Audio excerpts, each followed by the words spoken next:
अस्सलाम वालेकुम। Welcome to my YouTube channel cooking with Subrams. आज हम बना रहे हैं चटखारा बीफ बोटी, जो बहुत मज़ेदार और बहुत ही शानदार घर में बन के रेडी होती है।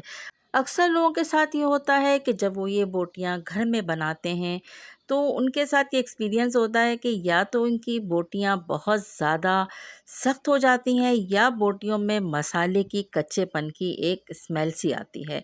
तो इस रेसिपी के साथ आप लोग ज़रूर ट्राई कीजिए कि एकदम सॉफ्ट और बहुत ही शानदार परफेक्ट टिक्का बोटी बन के रेडी होती है। इसे हम तैयार करेंगे ग्रिल पैन पे। बहुत आसानी के साथ ये रेडी होती है। आप चाहें तो उसमें तवा भी इस्तेमाल कर सकते हैं। बहुत जूसी और शानदार सी ये बोटियां बन के रेडी होती हैं। इसके लिए हम ले रहे हैं यहाँ पे 750 ग्राम बीफ और इसके अंदर हमने ऐड किया है 2 टेबल स्पून के लगभग लहसुन अदरक का पेस्ट, जो फ्रेश पीस के रखा था। 2 ही टेबल स्पून हमने पपीते को पीस के रखा था, वो भी हम इसमें ऐड कर लेंगे। साथ साथ इसमें 1 टेबल स्पून नमक ऐड कर लिया है। अब बारी आती है इन तीनों चीज़ों को गोश्त के साथ अच्छी तरह मैरिनेट करने की। तो मैरिनेट करने के लिए हम हाथों का इस्तेमाल करते हैं तो ज़्यादा बेहतर होता है, क्योंकि ताकि अच्छी तरह से ये तीनों चीज़ें गोश्त की बोटियों के साथ मिक्स अप हो जाएं।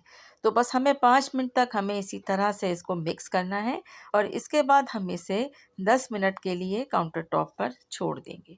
इतनी देर में हम तैयार करेंगे एक मसाला जो इन बोटियों को बहुत चटखारेदार और मज़ेदार बनाएगा। मसाला बनाने के लिए हमने सबसे पहले लिया है 1 टेबल स्पून भर के सफ़ेद ज़ीरा। 1 टेबल स्पून भर के ही हम लेंगे यहाँ पर साबित धनिया। इत्मीनान कर लीजिएगा कोई रेत या मिट्टी ना हो। इसके बाद इसे हमने ड्राई रोस्ट करना है बहुत लो हीट पर।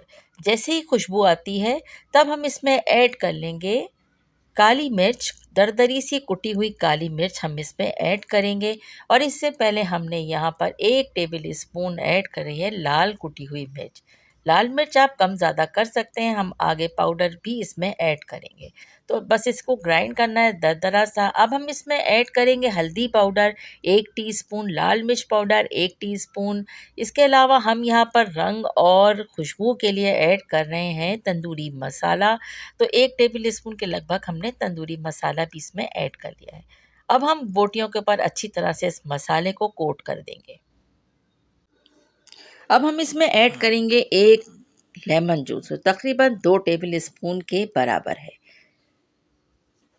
लेमन जूस ऐड करने के बाद अब इसकी हमने मिक्सिंग स्टार्ट करना है और इस तरह से हाथों की मदद से हम अच्छी तरह से तमाम मसाले को बीफ की बोटियों के साथ कोट कर लेंगे। मिक्सिंग के दौरान इसमें ऐड कर देंगे 2 टेबल स्पून सरसों का तेल। आप चाहें तो इसमें बटर या देसी घी भी ऐड कर सकते हैं। मैं यहाँ पर सरसों का तेल इस्तेमाल कर रही हूँ। इसके बाद अच्छी तरह से मिक्स करेंगे और एंड में इसमें हम 2 टेबल स्पून गाढ़ा दही ऐड करेंगे और दही को भी हम अच्छी तरह से बोटियों के साथ मिक्स कर लेंगे। मिक्स करने के बाद हम इसे 4 से 5 घंटे के लिए ढक के फ्रिज में रख देंगे। अब बारी आती है इसको हमने किस तरह से ग्रिल करना है। तो आप चाहें तो इस पे लोहे की सलाखों के साथ भी ग्रिल कर सकते हैं, और मैं क्योंकि ये तिक्का बोटी ग्रिल पैन पे इस्तेमाल कर रही हूँ या तवे के ऊपर बना रही हूँ, तो मैं इस पे वुडन स्टिक्स का इस्तेमाल कर रही हूँ। तो और दूसरी बात ये कि आप चाहें तो ये बोटियाँ आप मटन में भी तैयार कर सकते हैं। बहुत मज़ेदार सी मटन में भी बन के रेडी होती हैं। तमाम बोटियों को हमने सीकों पर अच्छी तरह से लगाया और लगाने के बाद अब हम इसे लेके जाएंगे किचन में। तो किचन में हम लेके गए और ग्रिल पैन के ऊपर इसको इस तरह से सेट कर दिया है। 1 मिनट हमने इसकी हीट को थोड़ा हाई रखा और हाई रखने में थोड़ी सी एक ट्रेजेडी हो गई, ये है स्टिक्स बेचारी जलना शुरू हो गई, जिसे मैंने बाद में कट करके अंदर ही सेट कर दिया। इसके बाद हम इसको हल्की सी ऑयलिंग करेंगे ताकि बहुत इक्वली और मज़ेदार सी जूसी सी बोटियाँ बन के रेडी हो जाएँ। तो तकरीबन ये समझें कि 20 मिनट्स में ये बन के रेडी हो गई। गोश्त इतना सॉफ्ट और इतना मज़ेदार सा बना था कि यकीन करें खाने वालों का हाथ ही नहीं रुक रहा था। आपके घर में कोई दावत हो, आप बनाकर इन बोटियों को मैरिनेट करके फ्रीज़ कर सकते हैं। दावत हो आप निकालें, इसे आप जैसे दिल चाहे बारबेक्यू करना है, ओवन में तैयार करना है, जैसे दिल चाहता है आप इसे बनाइए, इसके टेस्ट में कोई फ़र्क नहीं आता। तो जैसे ही बोटियाँ ये तैयार हो गई, अब हमने इसमें एक स्मोक देना है, बिल्कुल प्रोफेशनल टेक्सचर, प्रोफेशनल टेस्ट के लिए, ये भी बहुत ज़रूरी है।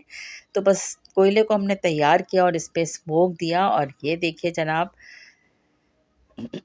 इसके बाद हमने इसको स्मोक देने के बाद इसकी सर्विंग की, तो ये है इसका फाइनल लुक। बेइंतहा मज़ेदार लेमन जूस के साथ, रायते के साथ और एक मखसूस चटनी इसके साथ सर्व की जाती है, पुदीने की, इमली की, वो भी हमने इसके साथ सर्व की थी।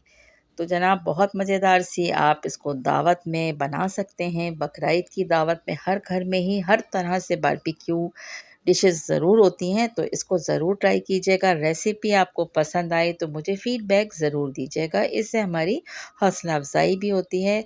और आपने अब तक अगर मेरे चैनल को सब्सक्राइब नहीं किया है, तो दोस्तों मेरे चैनल को सब्सक्राइब कीजिए, बेल का आइकन प्रेस कीजिए, ताकि आपको हर आने वाली वीडियो का नोटिफिकेशन भी मिलता रहे। रेसिपी पसंद आई है तो लाइक शेयर कमेंट ज़रूर कीजिएगा। Thanks for watching, take care, अल्लाह हाफिज़।